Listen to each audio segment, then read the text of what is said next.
Bonjour et bienvenue au Régional, votre émission d'information régionale dans la vallée du Richelieu. Cette semaine, à l'émission, notre journaliste Jean-Philippe Gilbert s'entretient avec Frédéric Bisson, président de la 42e édition du tournoi provincial M15 de Belleuil, du 12 au 25 janvier 2026. En studio, nous accueillons Karine Thibault, professeure de yoga du studio Kailan, sur son parcours personnel et professionnel, jumelant activité physique et développement spirituel. Notre journaliste Eve-Maude White-Ulysse rencontre Étienne Gévry-Boucher, conseiller en développement interculturel, intégration, compétences. Mélodie Georget, chargée de projet au pôle d'entrepreneuriat collectif de l'Est de la Montérégie sur la période d'inscription des nouveaux entrepreneurs et sur l'Espace Lab. Rencontre avec l'auteur Stéphane Lucier-Johnson sur son livre « L'amour est dans le champ de patates », un récit personnel qui explore la réalité des rencontres amoureuses à 50 ans, à l'ère des applications et des relations éphémères. Finalement, Annick Bribozia, conseillère en loisirs et responsable du programme Circonflexe pour la plateforme prêtpourbouger.ca. Je m'appelle Marc-Antoine Harvey et bienvenue à cet nouvel épisode du Régional. Bonne émission.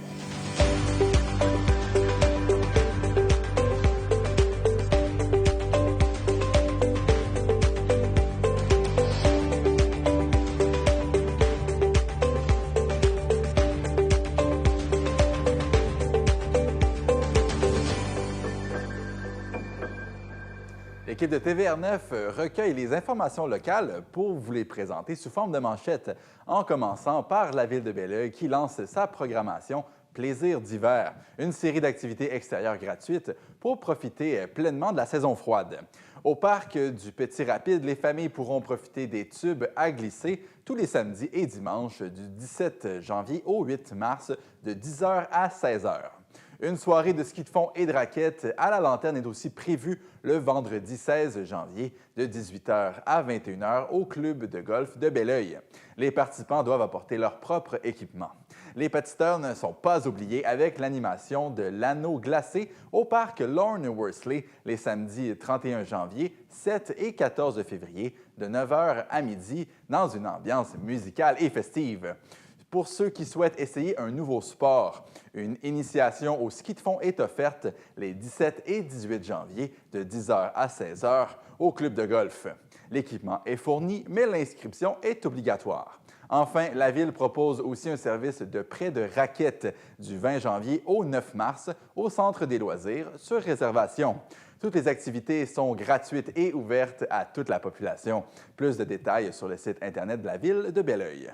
La Ville de Mont-Saint-Hilaire et l'entreprise Belvoir ont officialisé la signature du bail commercial du manoir Rouville-Campbell. L'entente est d'une durée de 7 ans avec option d'achat au terme du bail. La réouverture est prévue à la fin de 2026, le temps de réaliser d'importants travaux. Le maire Marc-André Guertin parle d'une étape majeure pour la relance du manoir, un bâtiment patrimonial qu'il décrit comme un symbole de l'histoire locale. Le groupe Belvoir assumera donc toutes les dépenses liées au site, incluant les taxes, les assurances, l'entretien, l'énergie et les travaux.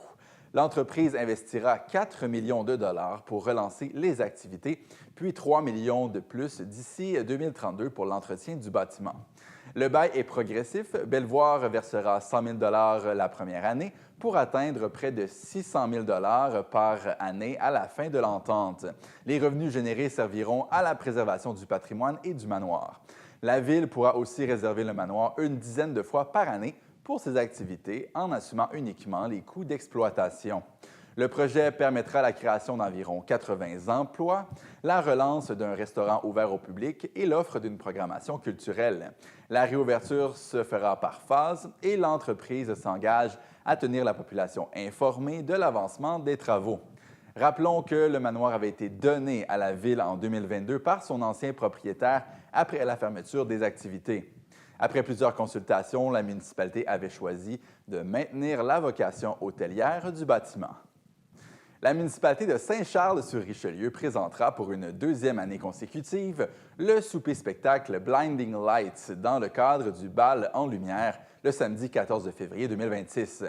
L'événement se tiendra à l'église de Saint-Charles-sur-Richelieu et se déroulera sous forme de souper-spectacle à la chandelle.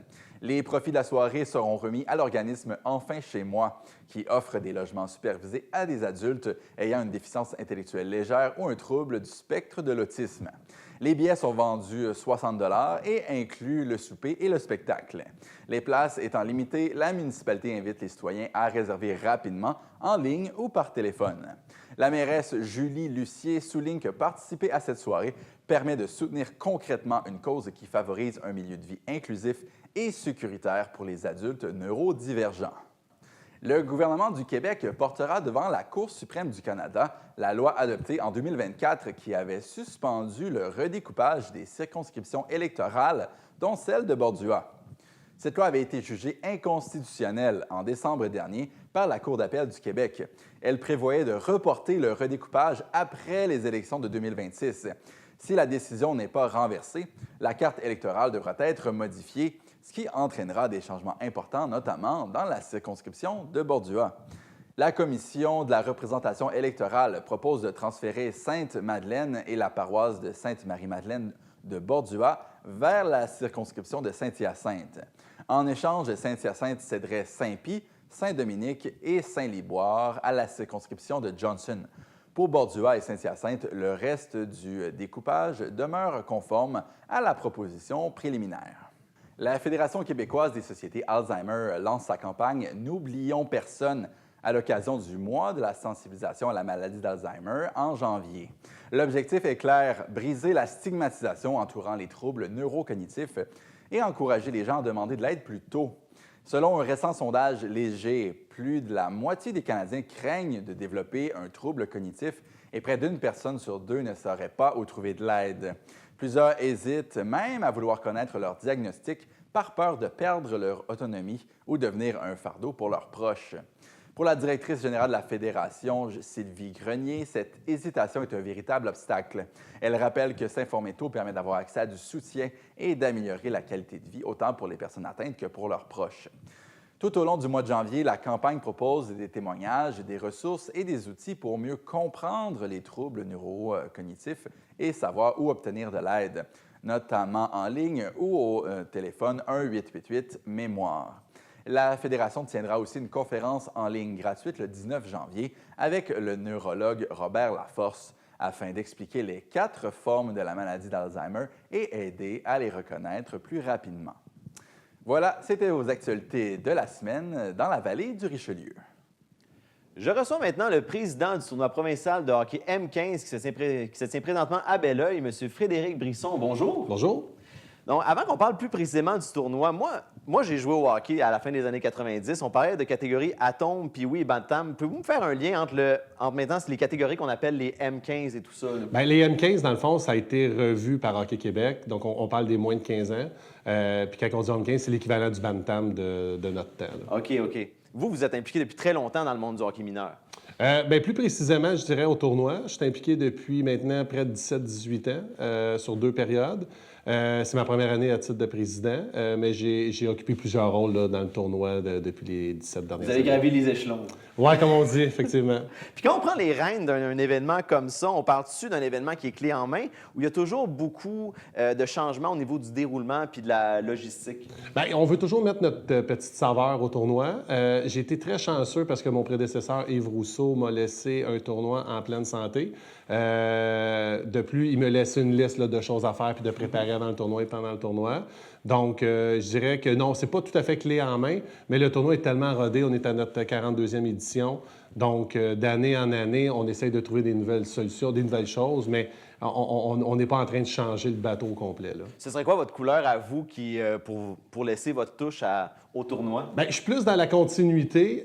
Nous, les valeurs du tournoi, qu'est-ce qui est très important, c'est l'accueil. Donc, être disponible, l'accessibilité des bénévoles. Mais je dirais notre partenariat avec Maxime Talbot cette année en titre de président d'honneur, dont la compagnie pour qui il représente, qui est BI. Donc, on donne du BI à tous les jeunes cette année. On va avoir une bière à l'effigie du tournoi. Oh. Mais sinon, le reste, là, l'accueil des joueurs, la musique et tout, là, ça reste sensiblement la même chose. mais peut-être avec une petite couche de plus avec notre nouveau commanditaire principal, qui est Trévi, Trévi-Boucherville, par le biais de son représentant Nicolas Lesage. Donc, je dirais, oui, il va y avoir des changements, mais on reste dans la continuité quand même. Vu que c'est une recette quand même assez gagnante. C'est très gagnant, J'ai ouais. vu la liste des présidents d'honneur. Vous avez mentionné que cette année, c'était Maxime Talbot, l'ancien joueur des Pingouins. Est-ce que vous considérez que ces gens-là sont faciles d'approche ou c'est une question de contact d'avoir des gros noms comme ça? Ah, c'est une question de contact. Moi, Maxime, je le connais par l'intermédiaire de d'autres amis. On était ensemble cet été à un événement. C'est là que je lui ai demandé. Si on n'a pas les contacts, oui, on peut toujours envoyer des courriels là, dans les années précédentes. Mais tu sais, comme Francis Bouillon, qui a été un président d'honneur marquant pour le tournoi, bien, ses enfants jouaient dans le tournoi. Donc, on l'a approché en même temps. Pierre Bouchard, bien, ça venait d'une connaissance qu'on avait. Donc, c'est sûr que c'est un réseau de contacts. Sinon, ça va être très difficile de les avoir. Puis même pendant l'événement, comme Maxime a été présent lors de la cérémonie d'ouverture, mais à cause de ses engagements, en théorie, il ne devrait pas revenir au tournoi. Donc, mais c'est comme ça. Est-ce que ça arrive souvent, ça, que des enfants d'anciens joueurs ou de joueurs de hockey en ce moment jouent au tournoi? Oui, on a eu soit des anciens joueurs, des ministres, sa scène provinciale. Il y a tout le temps des personnalités connues, là, soit à la télé ou à la radio, qui viennent. Tu sais, on reçoit, nous, 52 équipes. Donc, on parle d'à peu près plus ou moins 1200 jeunes. Donc, on parle de 2400 par an. Donc, c'est sûr qu'il y a tout le temps du monde. C'est un tournoi connu aussi. Donc, on reçoit souvent des gens de l'extérieur là, connus. Aux nouvelles, on entend souvent parler des parents à l'aréna. Est-ce que même au tournoi, on voit ça, des parents qui sont vraiment intenses dans les gradins? Est-ce que vous avez été témoin de débordement? Est-ce que c'est encore d'actualité, oui, ça? Oui, c'est toujours d'actualité. L'enthousiasme des parents est débordant, comme on dit, mais surtout, je dirais, durant les tournois, on le constate. On réussit quand même à garder un certain contrôle. Quand il y a des débordements, c'est déjà arrivé dans le passé, mais ça fait longtemps de ça, mais la police est déjà venue, des choses comme ça. Mais sinon, je dirais, en général, le comité organisateur du tournoi, les bénévoles du tournoi, on est capable de contrôler la foule. Là. Est-ce que vous trouvez que l'aspect récréatif du hockey mineur est en train de disparaître ou, comme vous dites, c'est encore en contrôle puis ça reste encore agréable pour les jeunes de venir jouer au hockey? Bien, je pense que c'est agréable. Je pense que c'est le plus beau sport. C'est notre sport national. Par contre, je sais qu'Hockey Québec travaille actuellement sur une planche à dessin pour revoir le volet compétitif, le volet récréatif, pour justement... La ligne est très mince, des fois, entre le récréatif et le compétitif. Mais je pense que souvent, ça se passe au niveau des parents. C'est quoi l'intensité qu'ils mettent pour leurs jeunes? Mais tu sais, avec le hockey scolaire qui vient jouer aussi depuis plusieurs années. Donc là, je pense qu'il faut qu'on se fasse une petite rétrospection tout le monde puis qu'on considère le sport comme une activité de plaisir avant tout. Moi, mon jeune, il joue Max 0, là, donc il est à sa première année. Donc, je trouve que c'est encore le fun. C'est les plus belles années. Oui, donc, le exactement, petit, il n'a aucune pression, il veut juste s'amuser. Mais je pense qu'à un moment donné, à 10, 12, 13, 14 ans, là, je pense que c'est le rôle des parents de relativiser un petit peu aussi. Même rendu à junior majeur, c'est un faible pourcentage des joueurs qui se rendent jusqu'au bout. Puis des fois, on dirait que les parents oublient et mettent leur rêve à l'avant. Vous dites que le tournoi est en très bonne santé. Est-ce que vous avez eu à être à la recherche de bénévoles ou les gens se sont impliqués par eux-mêmes? Honnêtement, il y a toujours du monde qui nous écrive, il y a toujours des nouveaux bénévoles, mais d'année en année, c'est toujours la même gang qui revient. Comme je dis, il y a tout le temps des nouveaux qui viennent, oui. Mais on est chanceux. Premièrement, le tournoi, il est agréable. Là. On a vraiment du plaisir pendant 2 semaines. Sinon, ça n'impliquerait pas. On a tout un autre travail. Là. C'est tout du bénévolat. Mais on n'a pas... Le monde, s'ils veulent venir nous voir, ils peuvent venir voir, laisser leur nom. On cherche tout le temps du monde à la sécurité ou comme à la musique. Mais sinon, le tournoi est assez rodé là, pour les prochaines années. Est-ce que dans les spectateurs, c'est surtout, c'est sûr qu'en général, c'est les familles des joueurs, mais est-ce que vous vous rendez compte que de plus en plus de gens qui n'ont même pas de jeunes qui jouent sont intéressés à venir voir le tournoi? Bien, on a toujours nos assidus, là, nos réguliers qui viennent d'année en année, surtout du monde local. On a des commanditaires qui viennent aussi, qui commanditent l'événement d'année en année. Oui, bien sûr, il y a la famille, grand-papa, grand-maman qui viennent. Mais il y a beaucoup de monde quand même local qui vient parce qu'en plus, c'est sans frais. Entrer à l'aréna, c'est gratuit. On n'a plus d'excuses pour pas y aller. On n'a pas d'excuses pour ne pas venir encourager les jeunes de la région. Donc, on invite tout le monde à se joindre à nous. Là. Bien, le tournoi est en cours. Et là, ce serait quoi les événements importants qui vont se passer d'ici la fin du tournoi? Le 23 janvier, c'est notre traditionnel match d'étoiles, qui est relativement rare dans les tournois de hockey. Donc, on a le match d'étoiles simple lettre et le match d'étoiles double lettre, qui est vers la fin de la soirée, vers 19h. Sinon, on a les finales le 25 janvier en soirée. Donc, pour les gens qui nous écoutent, tous les matchs se déroulent à l'Aréna André Saint-Laurent, l'Aréna à Belleuil. Monsieur Frédéric Brisson, merci beaucoup pour votre implication et de votre temps d'être venu nous parler aujourd'hui. Merci beaucoup. Avec nous en studio, Karine Thibault, professeure de yoga, notamment chez Studio Caliane. Bonjour, Madame Thibault. Salut, Marc-Antoine. Merci d'être avec nous. On est en janvier maintenant, c'est le temps de bouger. Parlez-nous de ce que vous faites au studio, notamment les cours que vous donnez. Oui, en fait, on donne plusieurs cours. Moi, j'en donne quelques-uns, mais on a des professeurs aussi. On est vraiment une équipe. On a des cours de yoga traditionnel, évidemment, des cours de pilates, des cours de HIIT yoga. Donc, c'est un workout dynamique inspiré du pilates et du yoga, vraiment plus actif.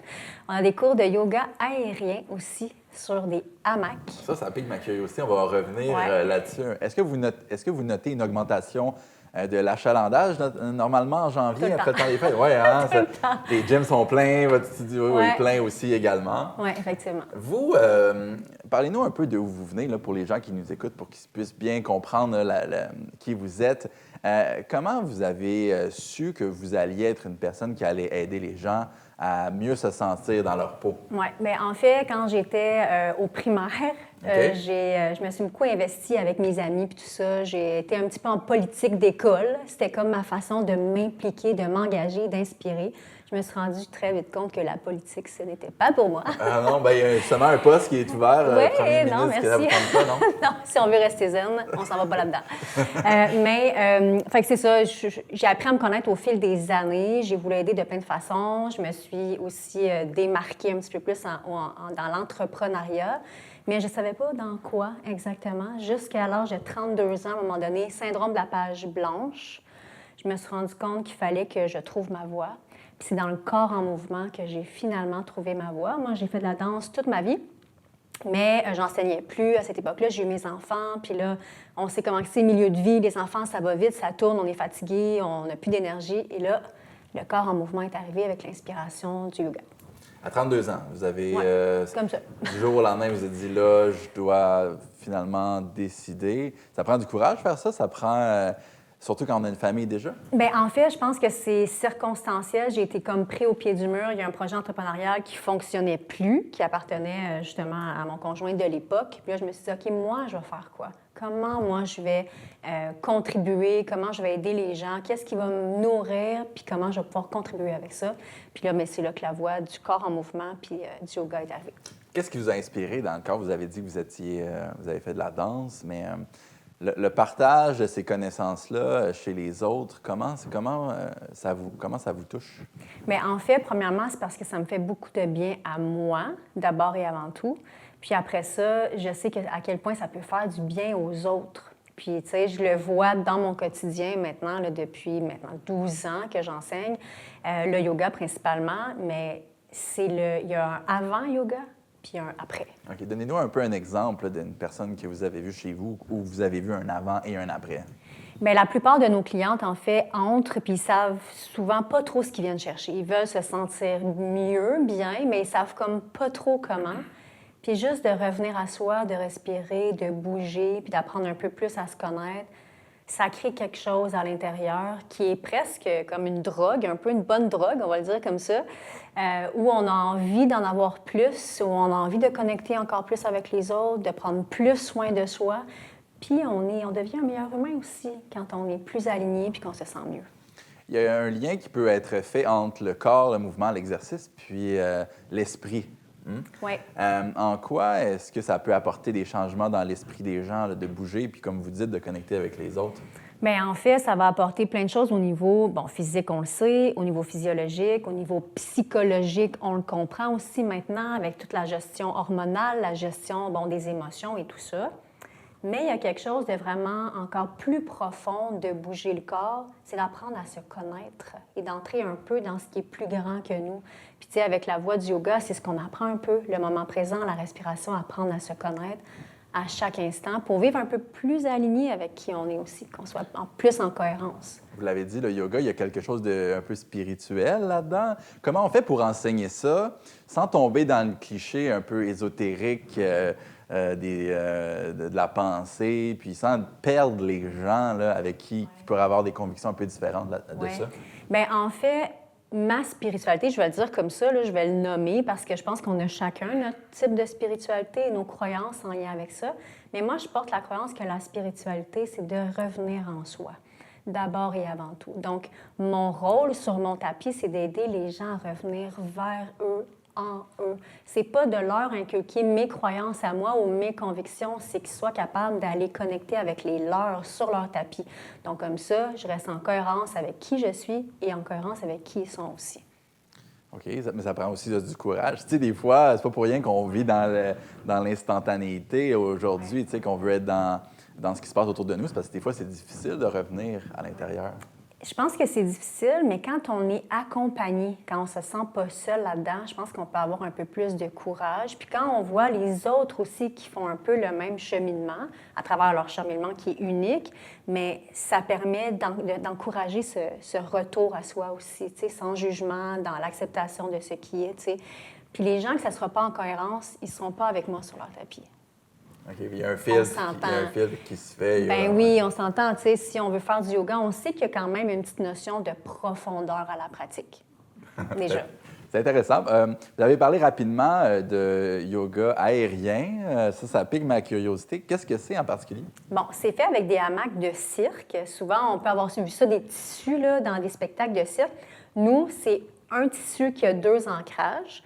Qui est ancré au plafond, évidemment. Puis on va faire du yoga, de la danse et du cirque aérien, tout mélangé ensemble avec le ruban qui devient un accessoire à la pratique. Est-ce que ça prend il faut avoir un certain entraînement avant de commencer ça? C'est pas le premier cours qu'on fait? C'est pour tous, OK. Mais on a des cours nivelés quand même. On a des cours débutants, intermédiaires, on a des cours qui sont plus art yoga, c'est plus postural. On veut comme apprivoiser le hamac, là, qui est comme une petite bébite à apprivoiser quand même.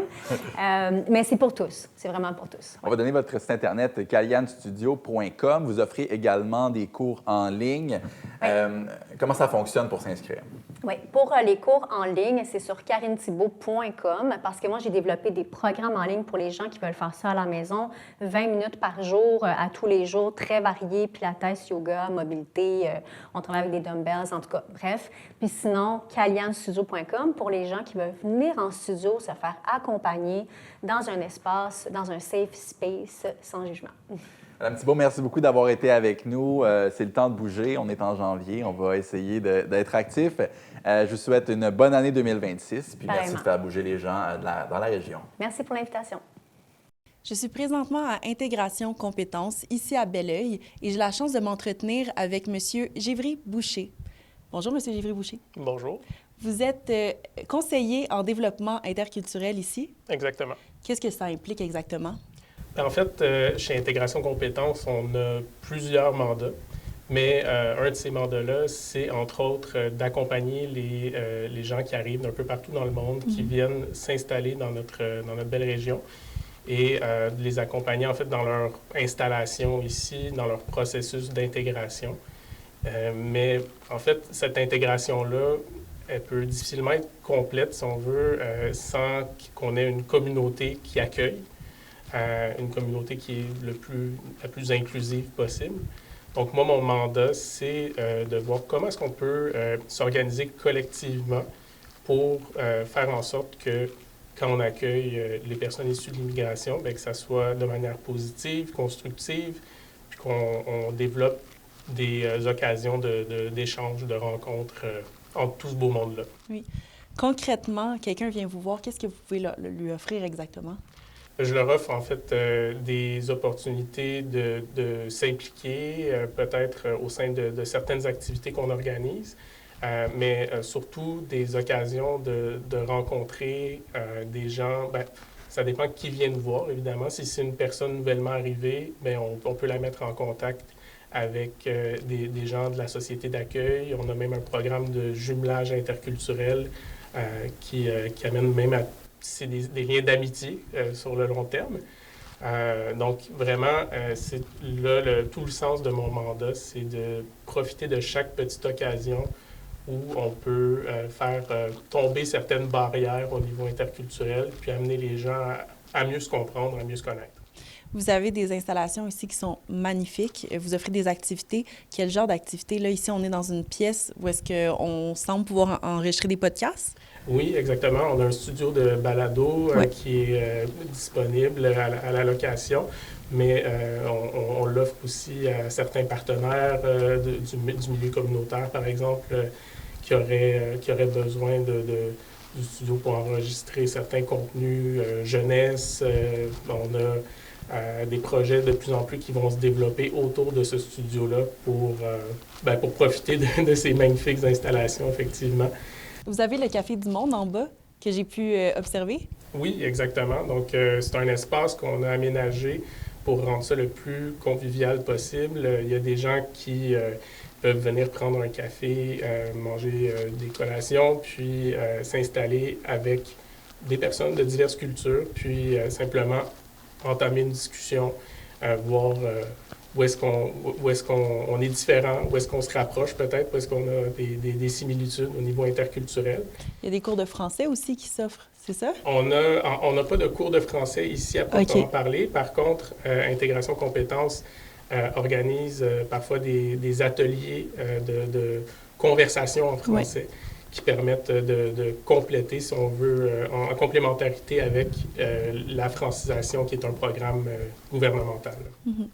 Qu'est-ce que vous pensez que ça apporte dans la vie des gens issus de diversité culturelle ici dans la vallée du Richelieu?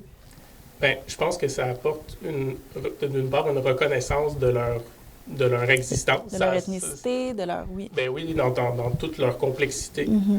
Puis pour nous, c'est vraiment une richesse de mettre de l'avant cette diversité-là. Donc, c'est sûr que d'avoir un organisme qui accueille, qui a cette posture-là de non-jugement, puis qui a envie de soutenir dans les hauts et les bas d'un parcours d'immigration, bien, je pense que ça apporte beaucoup, ça vient apaiser dans une certaine mesure. Ça crée une communauté aussi. Exactement. Donc, cet effet de communauté-là, c'est un peu mon rôle aussi en tant que conseiller en développement interculturel, de s'arranger pour que les gens ne restent pas coincés dans leur bulle, mais qu'on puisse tranquillement bâtir des liens communautaires plus solides. Puis là, vous avez un nouveau projet qui s'appelle Hackathon. Le Hackathon interculturel. Interculturel. Exactement. Bien, parlez-moi de ce projet-là. Bien, en fait, pour mettre un peu en contexte, on a commencé depuis un an environ à faire des consultations avec le public, avec des organismes communautaires, des institutions aussi du milieu. Puis l'idée, c'était d'aller comprendre un peu c'est quoi les ingrédients de l'inclusion. On parle beaucoup de l'inclusion, c'est une notion qui peut avoir l'air un peu abstraite, mais de quoi on a besoin quand on arrive dans un nouveau pays pour se sentir inclus, incluse. Puis de quoi on a besoin aussi peut-être en tant que société d'accueil, monsieur, madame, tout le monde qui a grandi ici au Québec, pour accueillir de manière plus facile, plus aisée, avec ouverture, etc. Donc, on a remarqué que ce qui ressortait beaucoup de ces consultations-là, c'était le besoin, d'une part, que la diversité culturelle sur notre territoire soit plus visible, dans le sens qu'on lui accorde une plus grande place, qu'on puisse l'avoir dans les organismes communautaires, mais aussi... lui offrir des opportunités. Oui, exactement. Donc, que tout le monde ait des chances égales, finalement. Absolument. Dans leur développement personnel et familial, etc. Ce qui ressort aussi, c'est, l'importance de travailler sur nos préjugés. On en a tous et toutes des préjugés.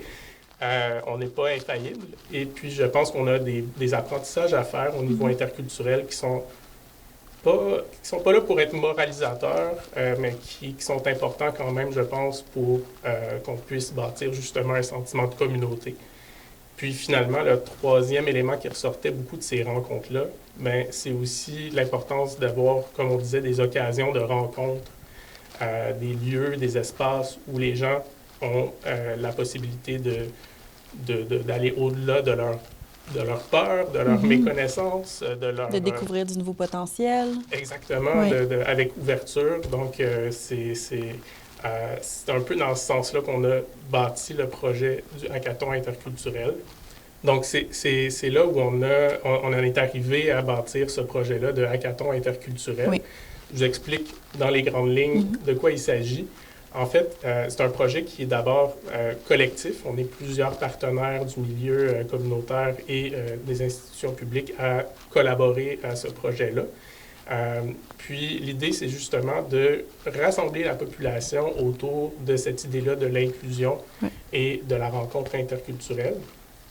Concrètement, comment ça se passe? Bien, on organise le 25-26 avril prochain 2 journées. C'est un samedi-dimanche pour faciliter l'accès à tout le monde. Donc, 2 journées où il y a des équipes qui vont s'affronter, disons. On est dans une compétition, mais... amicale, quand même. Exactement. D'innovation sociale. Absolument. Donc, l'idée, c'est d'arriver avec une idée et de la développer à travers toutes sortes d'ateliers pendant cette fin de semaine-là.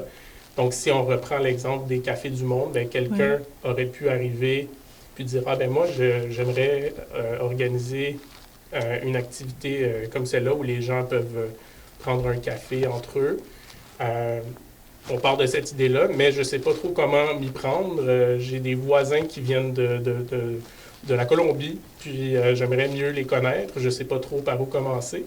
Donc, il suffit d'avoir une petite idée comme celle-là, une intention. L'idée peut être embryonnaire, là. Exactement. Okay. Donc, il suffit de partir de cette idée-là, puis d'avoir le courage, je pense, de la développer. Puis de venir la présenter. Exactement. Donc, c'est un projet qui s'adresse aux gens de 12 ans et plus. Donc, on ratisse... C'est large. On ratisse large, exactement, parce que je pense que c'est important d'avoir le point de vue des jeunes et des moins jeunes à travers tout ce projet-là. Puis, qu'est-ce qu'ils peuvent gagner si leur projet sort du lot? Les équipes gagnantes qui vont représenter un peu l'ensemble de notre territoire, on va essayer de s'assurer qu'elles viennent d'un peu partout. Oui.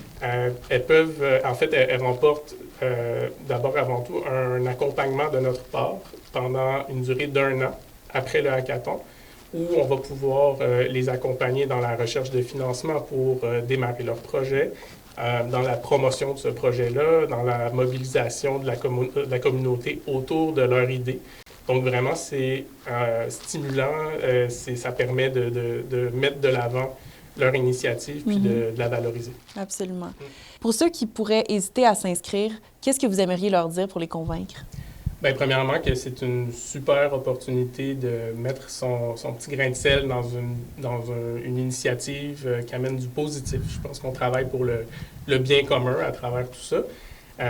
Puis, je pense que c'est quelque chose qui peut partir, comme je le disais, d'une simple idée, d'une volonté d'amener un peu de changement dans nos communautés. Donc, on n'a pas à réinventer la roue, on n'a pas à arriver avec un projet tout ficelé de A à Z. Puis c'est très simple aussi de participer. Pour participer à ce projet-là, vous pouvez simplement aller sur notre site web au integrationcompétences.ca. Vous allez dans l'option Services aux individus, puis il va y avoir l'onglet Hackathon interculturel. Puis à ce moment-là, vous allez avoir toutes les informations, les liens pour s'inscrire à l'événement en tant que tel. Mais on a aussi des rencontres d'information qui sont accessibles au public, qui auraient des questions à nous poser pour mieux comprendre comment ça va se passer. Ça se passe le 9 février de 2h à 3h30 et le 12 février de 19h à 20h30, ici à nos bureaux de Belleuil et en ligne. Donc, pour s'assurer d'avoir le plus de monde possible, on fait ça en mode hybride. Mais merci beaucoup, M. Givry-Boucher, pour ce que vous faites pour les communautés issues de la diversité de la vallée du Richelieu. Ça me fait vraiment plaisir. Merci. Pour que le jeu reste un jeu, vaut mieux savoir comment bien jouer. Savoir s'amuser en fixant ses limites de temps et d'argent. Des fois, il faut prendre une pause. Il faut savoir qu'on n'a pas le contrôle sur le résultat et que rien n'est joué d'avance. On se croise les doigts? Il faut savoir qu'on peut gagner ou perdre. Parce que c'est juste du hasard. L'Auto-Québec s'assure d'informer, d'encadrer et d'accompagner les joueurs avec son programme Bien jouer. On rejoint maintenant en studio avec nous Mélodie Georget du pôle de l'entrepreneuriat collectif de l'Est de la Montérégie. Bonjour, Madame Georget. Bonjour. Merci d'être avec nous. Vous venez nous parler d'un projet qui est très important pour la communauté. C'est pour aider les jeunes lorsqu'ils veulent partir des entreprises. Pouvez-vous nous expliquer qu'est-ce que c'est que l'Espace Lab, le prochain projet qui va venir rapidement? Oui, donc l'Espace Lab, c'est une cohorte de formation pour des jeunes entrepreneurs, jeunes et moins jeunes. En fait, le critère, c'est seulement de vouloir entreprendre en collectif. Donc, c'est des projets en économie sociale. Donc, l'Espace Lab, c'est une cohorte de formation. Nous, au PSM, on encourage tous les projets en collectif, mais on le fait en accompagnement personnalisé avec un projet à la fois, mais on le fait aussi à travers des cohortes. Donc, ça, c'est une cohorte. Une fois par année, on a une cohorte de formation, puis là, celle-là commence en février de cette année. Quelle est la différence entre un entrepreneur normal qui a un projet, une idée, et de l'entrepreneuriat collectif? En fait, c'est la finalité, souvent, donc, d'avoir une vision, une mission à impact social, puis aussi de vouloir entreprendre en collectif, donc d'avoir plusieurs personnes qui prennent les décisions ensemble. Donc, l'économie sociale, ce n'est pas un secteur d'activité, c'est vraiment une façon de faire des affaires, c'est-à-dire qu'on veut être plusieurs à prendre les décisions, puis la vente des produits ou services qu'on va avoir va servir à financer, en fait, une mission sociale, plutôt que d'être accumulé. Quels sont les avantages et les inconvénients d'être plusieurs? Quand on est seul, on peut avoir l'avantage d'avoir sa vision, de ne pas vouloir faire de compromis. Lorsqu'on est plusieurs autour d'une table, peut-être, est-ce que c'est plus difficile de concilier les idées? Ça peut être plus difficile, mais en même temps, faire des affaires, c'est s'ouvrir sur les autres, c'est être capable de collaborer, c'est de rencontrer des gens aussi, c'est d'être capable aussi d'adapter son idée au marché, parce que chaque entrepreneur pense qu'il a l'idée du siècle, mais c'est quand on essaie de la mettre en place, des fois, on se rend compte qu'il y a des obstacles ou des choses qu'on n'avait pas vues. Puis l'idée, c'est de répondre à un besoin de la communauté aussi. L'économie sociale part toujours d'un besoin. Donc, pourquoi ce projet-là est créé? Bien, c'est de répondre à... il y a peut-être un enjeu en logement, en sécurité alimentaire, ou il y a peut-être des gens qui veulent travailler ensemble pour avoir leur emploi idéal, qui vont décider de faire une coop de travail. Donc, c'est toutes sortes de façons de faire, mais l'idée, c'est d'avoir une mission plus grande que la recherche du profit. Avez-vous vu des projets... vous n'avez pas le devoir de juger si un projet va fonctionner ou pas. Avez-vous eu des projets que là, vous vous êtes dit « je ne sais pas si ça va marcher » ou au contraire, des projets que vous étiez sûr que ça allait bien fonctionner puis qu'au final, il y avait plus de difficultés? Bien, ça revient aux entrepreneurs eux-mêmes. En fait, comment ils travaillent, c'est quoi leur motivation, l'énergie qu'ils veulent y mettre. En fait, on les accompagne au rythme qu'ils veulent. Donc, c'est sûr que nous, on aide à structurer. Parce qu'on peut avoir une idée géniale au chalet, la fin de semaine avec des amis, puis dire hey, « tiens, on part ça », mais il faut quand même structurer ça, aller voir s'il y a de la désirabilité, s'il y a une viabilité économique qui vient avec ce projet-là. Fait que nous, on ne juge pas vraiment. On accompagne les entrepreneurs, puis on les laisse prendre leurs décisions, mais on structure un peu le projet. C'est à ça que sert l'Espace Lab. On reviendra plus tard dans l'entrevue. Là, il y a des bourses, il y a des séances d'information qui s'en viennent. Restez avec nous. Mais là, moi, ce que je voulais vous demander, c'est l'Espace Lab en particulier. Quel genre d'accompagnement que vos candidats qui sont inscrits vont pouvoir recevoir? OK, donc on structure ça en grands ateliers thématiques. On commence par l'introduction avec c'est quoi l'économie sociale, c'est quoi avoir un impact social. Puis on a vraiment en collectif, là, il faut connaître son écosystème. Donc on va vraiment chercher les partenaires aussi. Des fois, on a des thématiques, ça peut être l'économie circulaire, le patrimoine collectif. On va chercher des experts parce que nous, on connaît bien l'économie sociale, mais on n'est pas des experts dans tous les secteurs d'activité, évidemment. Donc on va chercher les bonnes personnes. Fait qu'on structure ça avec aussi la désirabilité. Donc, c'est quoi partir en affaires? C'est connaître les besoins de la clientèle. Donc, comment valider auprès de la clientèle que son projet est le bon? Agrandir son réseau. Exactement. Puis, une fois qu'on structure tout ça, donc l'impact social, désirabilité, puis qu'on valide son marché, bien là, on laisse le choix aux entrepreneurs de dire est-ce que ça vaut la peine de continuer ou on a encore du travail à faire avant d'aller vraiment poser les cartes là, pour partir le projet. Fait que là, on a un bloc d'expérimentation. Donc ça, c'est vraiment intéressant, c'est d'aller chercher des données, d'aller valider là, auprès de la clientèle cible là, s'il y avait un projet comme ça. Est-ce que vous l'utiliseriez? Est-ce que vous seriez prêt à payer tel prix pour tel service? Donc, c'est vraiment de valider ça.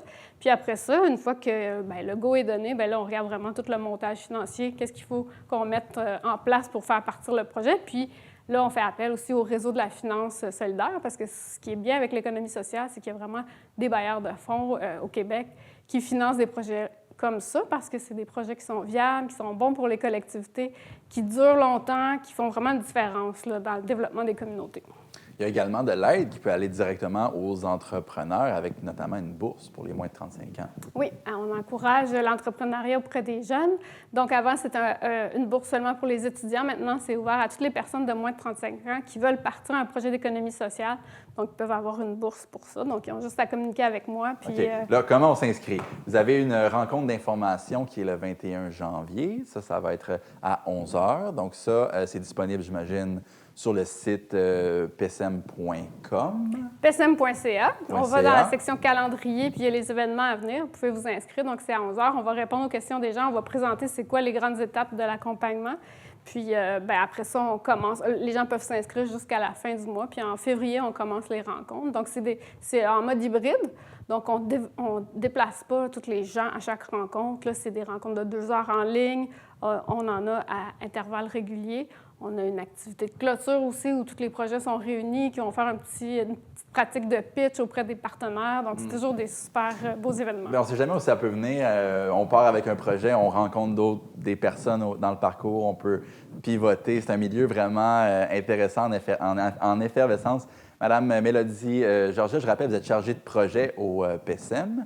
Merci d'avoir été avec nous. Je vous souhaite bon courage avec vos nouveaux candidats. Puis inscrivez-vous, là, c'est encore ouvert les inscriptions. Oui, inscrivez-vous. Merci. J'accueille dans nos studios l'écrivain, auteur local du livre L'amour dans le champ de patates, M. Stéphane Lucier-Johnson. Bonjour. Bonjour. Donc, vous avez été collaborateur à Safarir sous un pseudonyme dans le temps. Oui, c'est exact. J'avais changé mon nom pour Steve Requin, tout simplement parce que je me suis dit les gens vont retenir ça plus facilement que Stéphane Lucier-Johnson. Et puis, ça fait une belle signature avec le S de Steve qui fait une tête de requin. Oh, OK. Vous étiez allé au Salon du Livre où est-ce que vous avez présenté une œuvre sous le pseudonyme de Steve Requin et de votre nom, dont le livre qu'on va parler aujourd'hui? Oui, l'autre œuvre s'intitule L'héritage comique. En fait, c'est pour des gens qui sont nostalgiques de l'époque où ils achetaient des comic books en français traduit par les éditions Héritage, d'où le titre L'héritage comique, parce qu'en même temps, comme ça fait partie de notre jeunesse, ça fait partie de notre héritage. C'était le meilleur jeu de mots que je pouvais trouver pour ça. Alors, en plus de ça, sous mon vrai nom, il y a eu L'amour est dans le champ de patates. Ben oui, qu'on va parler aujourd'hui. Tu sais, vous parlez sous mon vrai nom. Ben oui, puis vous parlez d'un parallèle quand on avait le format papier. Maintenant, Safarir est toujours actif, mais le format papier est parti depuis une dizaine d'années, si je ne me trompe pas. C'est exact. Le dernier numéro était le numéro 399. Oh, on aurait dû. On était à un d'avoir un beau chiffron. Exactement. Fait que maintenant, c'est ça. Je sais que c'est encore disponible sur Internet. Mais je n'ai pas plus de détails. OK. Bien, le parallèle que je voulais faire, le format papier qu'on est rendu, la version électronique, c'est un peu comme la drague dont parle votre livre, le format papier à la version numérique. Et maintenant, au lieu d'aller dans les bars, tout ça se passe sur les applications de rencontre maintenant. Voilà, exactement. Puis pour quelqu'un qui arrive dans la cinquantaine, qui n'est pas habitué à ça, qui se souvient de l'époque de la drague dans les bars et tout, mais maintenant que tout se fait à la maison, qu'on a avec notre téléphone, on a accès à Internet et tout ça, plus la pandémie qui nous a encore plus habitués à être à la maison, voilà, même c'est rendu que la drague se fait à la maison. Mais quand tu arrives à 50 ans et que tu as passé les 20 dernières années à avoir été en couple, là, tu te remets sur le marché, là, tu es un peu perdu là-dedans. Exactement. On essaie d'être à notre meilleur jour parce que vous avez fait un parallèle avec les commandes qu'on fait en ligne sur Amazon. Oui, exactement. Que tout serait jetable, finalement, même nous. Oui, absolument. Tu regardes le catalogue sur Amazon, il y a quelque chose qui te plaît, tu le commandes, il vient. Ça marche pas, tu le retournes, tu en commandes un autre. C'est exactement la même chose dans les applications de rencontre. C'est fou. Je veux dire, je me suis même fait remplacer pendant que j'étais en date avec la personne en question. Ah ouais? Oui. Ça s'est passé, fait qu'on n'a même pas le temps d'aller aux toilettes. Finalement, il faut rester là tout le temps parce que ça se passe vraiment rapidement. Exactement. Puis c'est arrivé au mois de mai dernier, puis en revenant, je me suis dit, OK, là, j'ai vécu assez d'histoires à abracadabrantes de même. Faut que j'écrive un livre pour exorciser ça.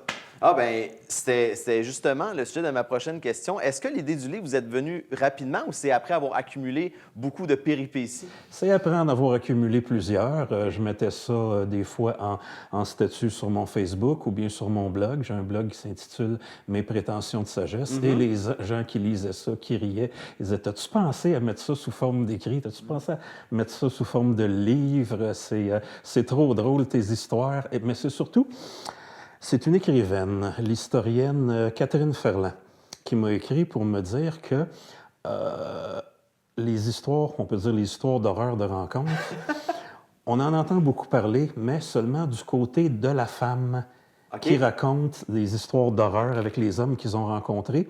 Mais ça avait encore jamais été traité du côté de l'homme.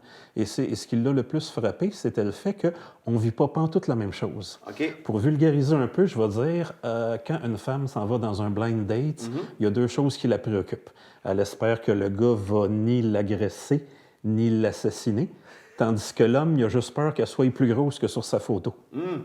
C'est comme pas les mêmes préoccupations. Pas du tout. Oui, il y a comme un niveau de gravité un peu plus élevé d'un côté. Voilà. Et le fait qu'on parle que sur les applications de rencontre, il y a un ratio d'hommes qui est plus élevé par rapport à une femme, si on dit qu'il y a plusieurs hommes pour une femme, est-ce que vous appelez le phénomène Amazon, est-ce que ça se retrouve plus entre les mains des femmes qui ont plus de choix ou même du côté des hommes, vous avez observé que même nous, on a l'aspect jetable en tête? Les hommes ont beaucoup l'aspect jetable, effectivement. Je sais qu'il y a beaucoup de femmes sur ces applications-là qui n'aiment pas se faire dire « Ah, vous autres, vous avez le choix. Mais c'est quand même ça, parce que justement, quand il y a de 50 à 100 hommes pour une femme, la compétition est difficile. Fait que quand on est un homme, en tout cas, il faut savoir se démarquer d'une certaine manière. Vous êtes du côté humoristique. Exactement. Ouais. J'ai un profil complètement humoristique, mais je fais le beau sur mes photos. Ah ben il faut quand même, oui. Mais je pars du principe qu'à partir du moment où on est sur des sites et des apps de rencontres, on sait pourquoi on est là. Fait que ça sert à rien de dire « Ah, je cherche quelqu'un qui... » Oui, je suis ici, je cherche quelqu'un. Fait que... Vous êtes inspiré de ça pour votre livre. Vous parlez même d'une péripétie que vous avez été remplacé en pleine date. Est-ce qu'il y en a une qui vous a encore plus marqué dans celle qu'on peut retrouver dans L'amour et dans le champ de patates? Oui.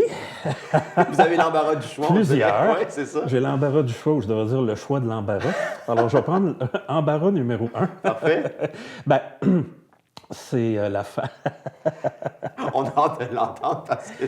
Je vais mesurer mes termes. Je vais dire, il y a la femme que tout le long de la rencontre n'a pas arrêté de me dire à quel point son ex l'a fait frustrer. Je dis frustrer pour pas dire un autre mot. Son ex l'a fait frustrer, sa mère l'a fait frustrer, son propriétaire l'a fait frustrer.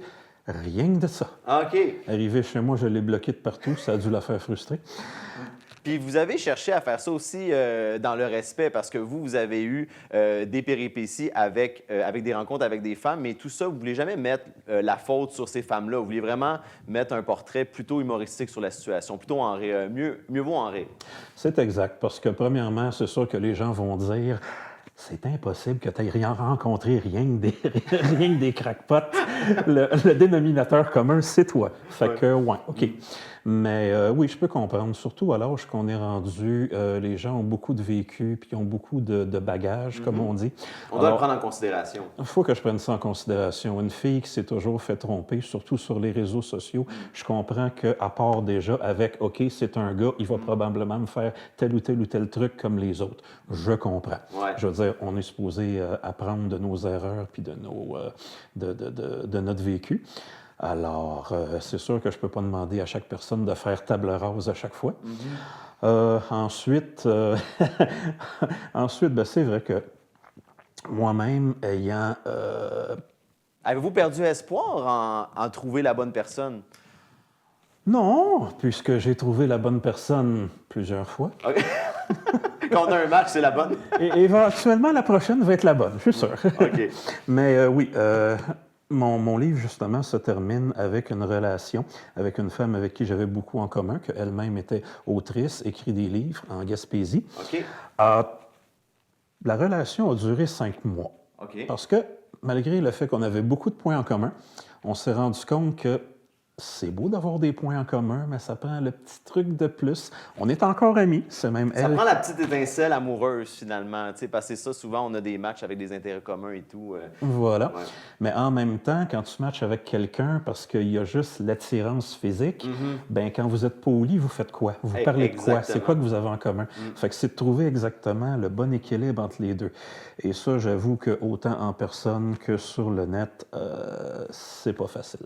Mais ça existe. Bien, c'est tout le temps qu'on avait. Monsieur Stéphane Lucie Johnson, on va vous souhaiter bonne chance à vous et à tous les hommes sur les applications de rencontre de trouver l'amour. Merci. Puis si ça marche pas, ça va me faire du matériel pour le tome 2. Exactement. Merci beaucoup d'avoir été avec nous. Merci de m'avoir invité. On rejoint maintenant Mme Annick Bribozia, qui est conseillère en loisirs, responsable du projet Circonflexe, notamment l'application prêtpourbouger.ca. Bonjour. Bonjour. Merci d'être avec nous. On va parler aujourd'hui de ce fameux programme qui aide les jeunes ou les parents aussi à avoir de l'équipement. Pourquoi c'était important pour le gouvernement actuel de mettre l'emphase sur le prêt d'équipement? Oui, pour toute activité de loisir qui est bon pour la santé mentale et la santé physique et même les saines habitudes de vie, c'est important d'enlever tous les barrières et les freins à la pratique de ces activités physiques-là.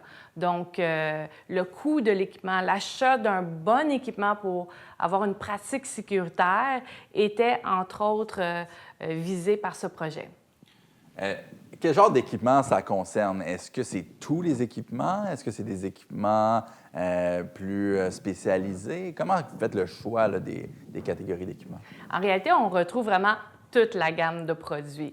On peut y avoir autant, oui, des produits dispendieux comme un fat bike ou des planches à pagaie, mais il y a également des jeux d'échecs, des jeux de spike ball qu'on peut retrouver à plus petite échelle selon les organismes qui ont participé là, au développement du projet.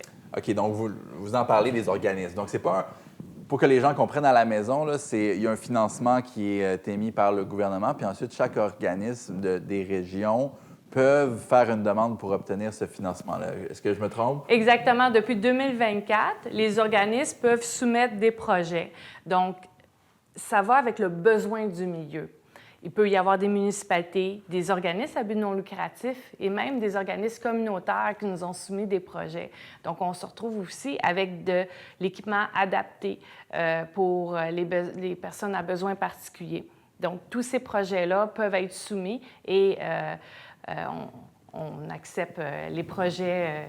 Selon les environnements. Par exemple, une communauté ou une ville qui a un point d'accès à l'eau, là, vous allez pouvoir fournir plus des embarcations ou des trucs nautiques. Exactement. Comme le parc Prudent-Robert à Saint-Basile-le-Grand ont maintenant un conteneur qui leur permet d'être un point de service et d'offrir des planches à pagaie et des vestes de sauvetage gratuitement à la population qui souhaite essayer la planche à pagaie. Exact. Donc, je voulais voir avec vous, pour les gens qui sont dans la région, on va leur expliquer un peu chaque municipalité qu'est-ce qu'ils peuvent retrouver, OK? Oui, parfait. Donc, vous en avez parlé, Saint-Basile-le-Grand, le casier connecté puis la route bleue. C'est deux choses différentes. Exactement.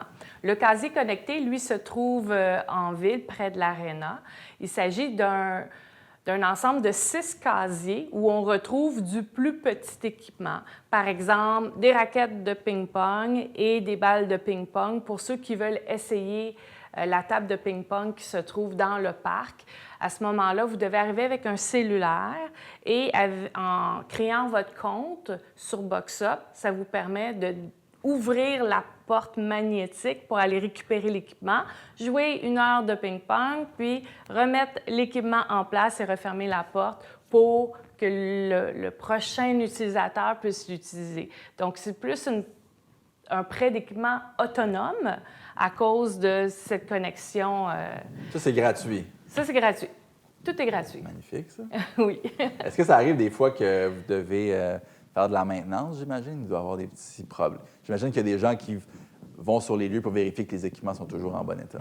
Oui, puis même l'application permet d'identifier la raquette était brisée ou quoi que ce soit.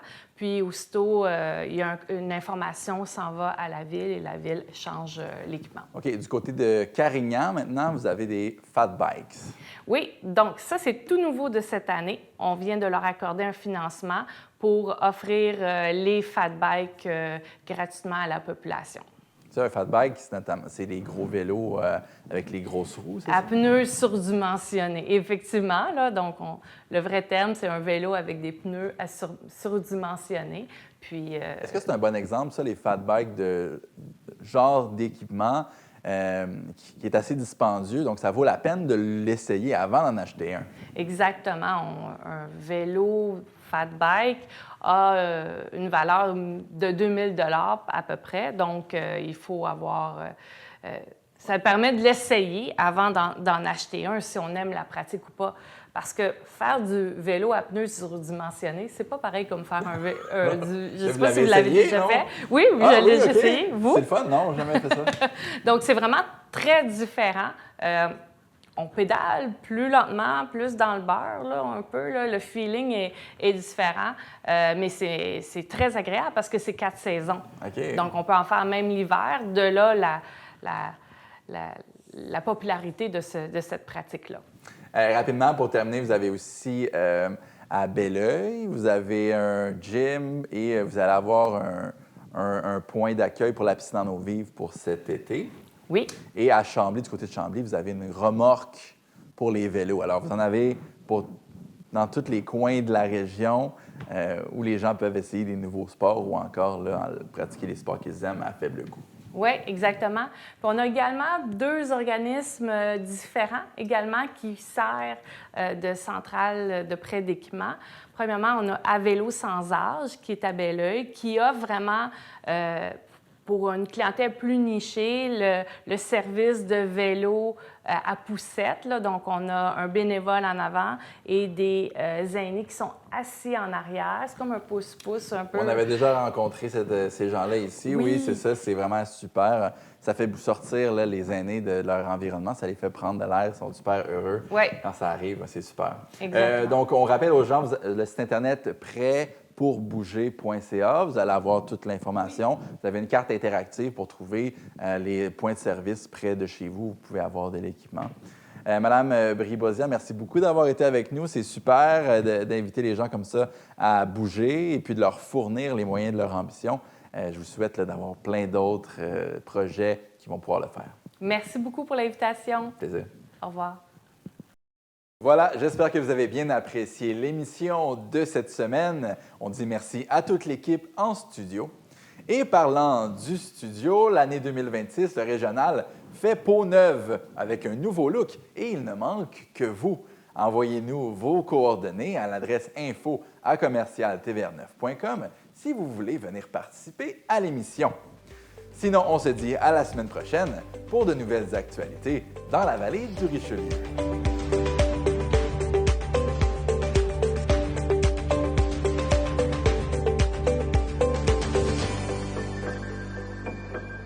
Pour que le jeu reste un jeu, vaut mieux savoir comment bien jouer.